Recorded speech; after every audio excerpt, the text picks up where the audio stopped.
आजच्या या मंगलमय प्रसंगी जमलेले अत्यंत मित्र परिवार, पाहुणे मंडळी, महाराष्ट्रातील नामांकित गायक गुणीजन मंडळी,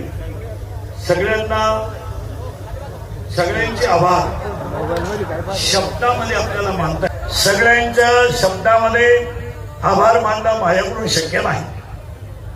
परंतु आजच्या विवाह सोहळ्याबद्दल साखरपुड्याची चर्चा जशी महिनाभर चालली तशी ही चर्चा 1 वर्षभर आरामशीर झाली. आणि बऱ्याच लोकांची अशी शंका आहे की इंद्रिकर महाराजांनी मुलीचं लग्न का एवढं मोठं काय केलं. तर लोकांचा पहिला एक शंका आहे की इंद्रिकर महाराज लोकांना सांगतात की लग्न सारे करा आणि स्वतः मोठा केला. त्याचं उत्तर असं आहे, ज्याची परिस्थिती आहे, ज्याला संतांनी दिलंय आणि ज्याच्यावर ज्ञानोबरायाची कृपा आहे त्याने जरूर करावं. मग बऱ्याच लोकांची उद्या एक शंका राहील की या माणसाने एवढा कार्यक्रम मुलीचा का केला.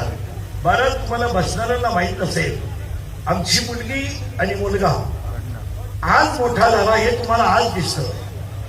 आज माझी मुलगी मोठी झाली हे दिसते. पण आम्ही दोघं कीर्तनकार असताना माझ्या मुलीला आणि माझ्या मुलाला कधीही वडिलांचं सुख कधी मिळालं नाही.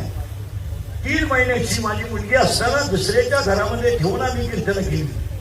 माझ्या मुलांनी 10वी पर्यंत आतापर्यंत त्यांची वडिलांचा संपर्क कधी आला नाही. तुम्हाला पाहिजेच असेल तर शास्त्री बसले, माझा स्वतःचा मुलगा नामदेव शास्त्रीकडे शिकायला त्यांच्याकडे आहे. त्यांनी सांगावं, मी 3 वर्षामध्ये माझ्या स्वतःच्या मुलाला सुद्धा भेटायला गेलो नाही.